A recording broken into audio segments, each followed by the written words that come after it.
Catan, Starfarers Duel. Our thoughts. Finny Rob over here, Evil Jeff over there. We've basically played this game now 3 times.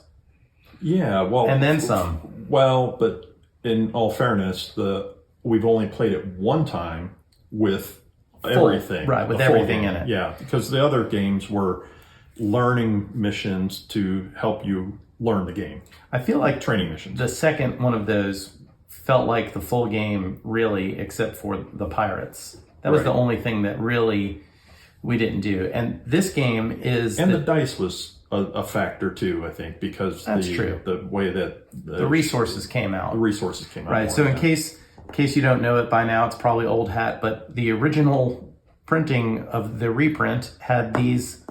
6-sided dice. They should have been 2 1s, 2 2s, 2 3s. And so when we were learning the game, we were actually seeing a lot more cards because our ships were flying really far, but we weren't getting as many resources. Right. And then I went ahead and obtained a replacement. In the meantime, they're going to replace that. The Catan people are, but in the meantime, we played that with the correct one. Now, we got more resources. Yeah. I think it was fine either way. But I mean, the way they intended it is the way they intended it. Yeah. This game also has a partner game, which is just Starfarers. That is a larger game with the ships, and we've both played that game. I mean, you can see the blueprints are all over this, right? In that game, you have the giant rocket ships, but you're still adding the boosters, the guns. You're flying around in regular kind of Catan style, trying to get resources when they're rolled like that. But then you got the pirates. But that game is not a 2-player game. Mm-mm. And for whatever reason, and I enjoyed that game. Out of all the Catan games, I think that's right up there for me. Maybe the rivals for Catan is probably the other one. You haven't played that game. But that is like Catan for 2 players, and it's a very strategic game. And we've played that a couple of times on the channel, and it's very fun. But I have to say, overall, so far, this is probably my favorite version of the game. Yeah. Of any kind of Catan. Well, and it doesn't really even feel like the original Catan to me. It feels like a whole different game. I mean, it has the elements of it, of course. You're trading, you're getting resources at the mercy of the dice. But honestly, it doesn't feel like the original Catan games. Now, I don't mind original Catan. What your thoughts on that? I'm indifferent to it. I felt like it was fine when I played it, but it wasn't something that I really was drawn to continue to play on a regular basis. So for me, it was like, it was okay, but it wasn't something that I really was like, wow, I love this game. It wasn't like a Champions of Midgard or Clockwork Wars or something like that. I agree. For what it was, as a pioneer, for kind of one of the pioneers of modern style gaming, I understand its place, and I have a fine time when I've played it, and I would be glad to play it if that's what someone offered to do for an evening. But I'm the same way. If I had my choice, I probably wouldn't. And I think I would choose this in the 2-player setting. And I mean, Starfarers of Catan was fine with 3 people. And I've played it with 4 people, and it's a great game too. I would play either of those anytime, but this one, the 2-player aspect of it makes it more accessible because you don't need that extra player. Right. I like the exploration. Yeah. There is a memory element to it, and I don't mind that. The only thing with that is it may make the game last a little bit longer than it should, and maybe it's just because our minds are horrible. But really, we should be able to remember, and maybe in the future when we play it, maybe we can keep a notepad and you can write it down. Right. All you got to do is basically keep a note and stack 2 Perseus, stack 2, stack 4 whatever Andromeda. So you could change that aspect as you like. Yeah. The components are amazing. I mean, this is a great way to keep that. Yeah. I wish I had metal coins. The correct die would have been good. Yeah. I mean, that's about it. The metal coins are about the only thing that I would upgrade in this game. Yeah. I guess if you really wanted to, you could use the rocket ship from the big game and just have their boosters on there if that was your thing, if you wanted a more tactile feel. But overall, the components are great. It fits nicely on a what is that, 3 feet by 3 feet table? Not even. That's like a 28 inch or 30 inch at the most. Right. The footprint isn't that huge for a 2-player game. It's pretty transportable, I think. I really have no complaints about this game, except for possibly it could go on longer than you want. But I didn't feel that way. And in fact, at the end, it kind of ramped up. It does. Now, later on in these decks, let's see what we have in here. This is the replacement.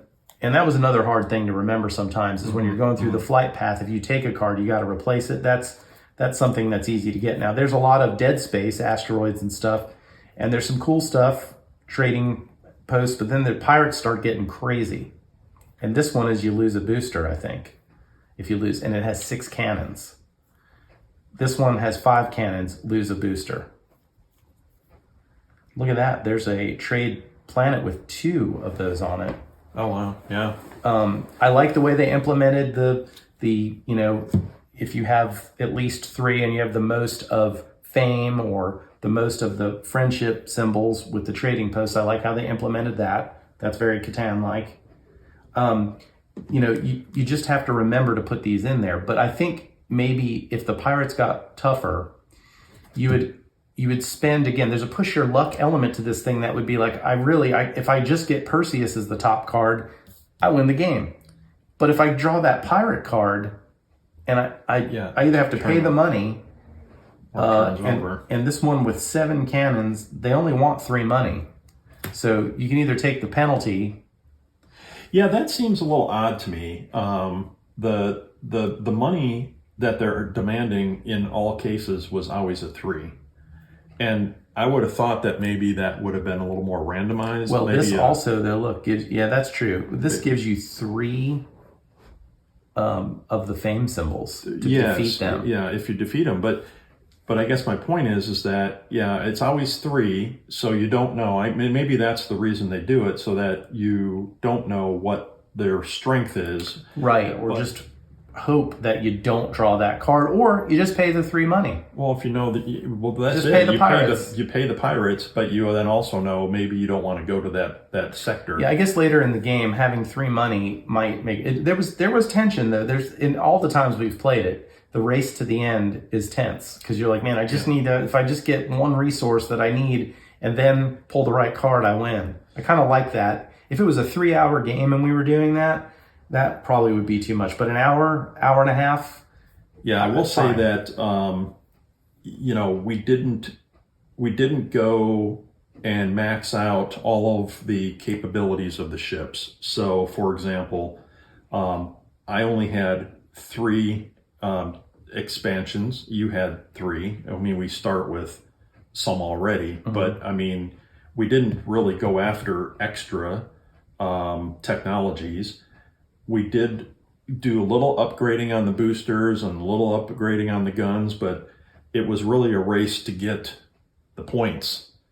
And so rather than spending the money or the resources rather on upgrades, when you get close, you're almost like, I'm not going to, I mean, at the end there, we weren't spending our resources because we were trying to get the planets. And so therefore it became less of a factor. And maybe that's another thing too, that, maybe there should be a victory point for, filling out all of your boosters or all of your guns. When you do that, you get a victory point or something. That there's got to be, because there's not as much, I don't know. I like the game. That actually helped you, though. Having that many lets you see all the cards and possibly all the cards in the stack. That's the best you could hope for because there's 9. Yeah, right. If you had 6, the most you can look at is you have to roll a 3 on this, yes, and you have 6 on that. So you having, at one point you had 8, and that's huge. It is. Especially at the end when you're looking, where I always had 3, and I didn't really invest in that, right, and that cost me. And also, I don't think either of us did very well with our cannons and the pirates. No. And interestingly enough, when we started the game, we started asymmetrically with our capabilities of our ships. And yet the game still turned out to be very close. It did. And I was tech poor the whole time. You had tech, but tech comes out when you need it. There were some missions and they were early. So for me, I didn't need to go more into the tech because there wasn't anything that was calling for it, really. Yeah, I think we could have played this in a number of different ways. Like you said, building up the ship, going for the slow game, and it might just be the way we felt that day. It might be that you could play a shorter game. You could play to 6 victory points and knock the game out in less than an hour and kind of get the flavor of the game if you want to go push your luck type and not go into great investing. You could do that. Or we could have sat there and done that, and I think we would have gotten the satisfaction for playing another 30 to 45 more minutes if that's how much we enjoyed playing, to build up your ship and then have an amazing turn where you got 3 or 4 victory points. I mean, I don't see why you couldn't play to 15 if you wanted to. You have a house rule or whatever. You could also have expansions where they add more missions, more planets. There's only 4 target planets. If you added a 5th target planet or a 6th target planet, you could flesh out the deck even more if you wanted to. I guess at some point, maybe that outweighs its fun factor. But I felt like the length of the game was right about where it should have been. And if we had better memories, I think it would have been faster. Yeah, I agree. And it still wasn't. It still was an hour and a half maybe of play. I mean, so no, I really like it. I think this is, again, I think as a 2-player space game, it's well done. This is really, really good. The theme is great. It feels like you're exploring. You don't have any direct conflict necessarily, but there's a little bit of hate drafting and trying to set things up. You definitely are wishing the worst on your opponent. You get to roll against them as the pirates. Yeah, so that's always fun. You do have that, especially when you roll like Jeff does. So I don't know. I think it's a great game. I'm going to say it's great. I'm stretching for bad things to say about it, and I don't think there are any. That's about it. Yeah, no, I like it. Definitely. If you don't like dice rolling, but you're not playing Catan anyway. Yeah, right. I mean, this is. I will say I really enjoy this game. I think the components are great. I think the mechanics are sound. I can't say it's my absolute most favorite. Right. But it was fun. I enjoy it. I would play it again and again. I just think it's a very well done game, and it's very accessible and it's easy to teach, really. Yeah, and for 2 players, it's just the right amount of time, I think, too. So yeah, definitely a good game to pick up if you haven't already. Well, that's our thoughts.